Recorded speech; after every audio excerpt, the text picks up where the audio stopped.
Assalamualaikum dan salam hormat. Anda bersama saya Faiz Syahirah Nizam dalam berita terkini situasi banjir. Saudara, penduduk terjejas banjir di kawasan Lengging Seremban mula dibenarkan pulang ke kediaman masing-masing. Usaha membersihkan rumah menjadi tumpuan. Untuk perkembangan semasa terus bersama Nur Syikin Harun. Teruskan Syikin. Baik, terima kasih. Banjir di Negeri Sembilan sudah mula menunjukkan perkembangan positif apabila banyak tempat yang air banjirnya sudah kering. Jadi ketika ini memasuki fasa pasca banjir yang mana proses pembersihan giat dilakukan. Bersama-sama saya ketika ini ialah salah seorang penduduk yang terjejas, Encik Muhammad Zubir Muhammad Yusof. Apa khabar, Cik? Alhamdulillah, sihat. Cik, mungkin boleh kongsikanlah secara ringkas kejadian banjir pada kali ini. Okey. Kejadian banjir ini bermula pada hari Sabtu sebelah malam. Lebih kurang pukul 8.30. Hujan turun tak berhenti sebelum tu selama 2 hari. Dan pada malam tu pukul 8.30 tu air pun mula naik. Dalam masa beberapa minit saja, kawasan rumah saya ini dah dipenuhi oleh kawasan air. So dalam keadaan macam itu banyak barang-barang yang tidak dapat diselamatkan. Dan juga harta benda habis dibawa di air dan rosak lah, termasuk juga rumah, pintu-pintu rumah, perabot-perabot rumah semua dah tak boleh pakai lagi dah. Dah banyak, semalam dah banyak dibakar. Jadi sehingga tengah malam air masih lagi penuh, masih lagi besar, hinggalah ke pagi besoknya baru keadaan air sungai menunjukkan penurunan. Hinggalah ke siangnya dan tengah hari air pun surut kering habis.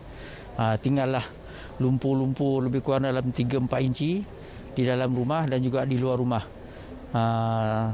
Bila air mula kering, kita pun mulalah berkemas-kemas, mengunggah-munggah mana yang tak boleh pakai, lungguhkan, buang. Dan dalam kerja-kerja pembersihan tu ada beberapa jiran, berkawan dan juga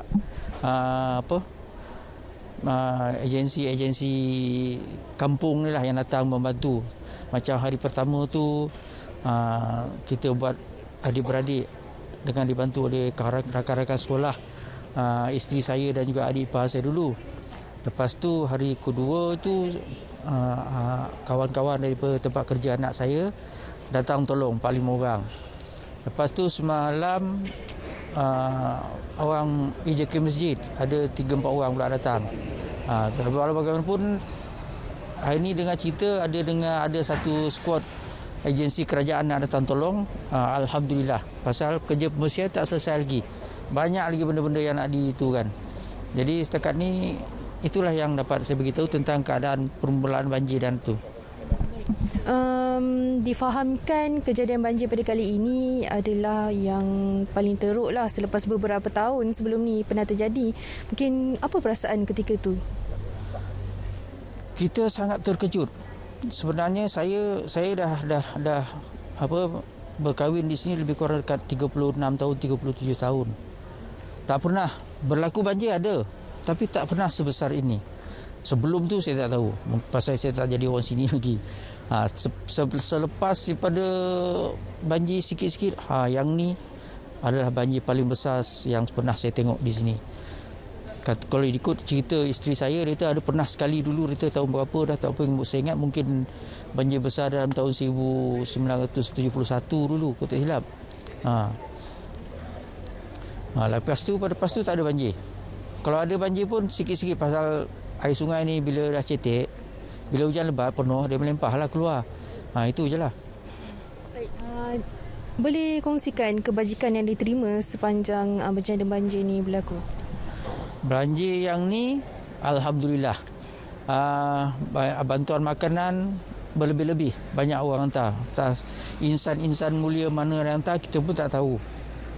Pihak kerajaan pun ada juga hantar makanan.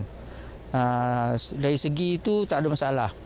Sebab walaupun kami tidak pergi ke pusat pemindahan sementara, pasal rumah kita ni ada 2 tingkat. Tingkat atas tu boleh dihuni, boleh ditiduri lagi.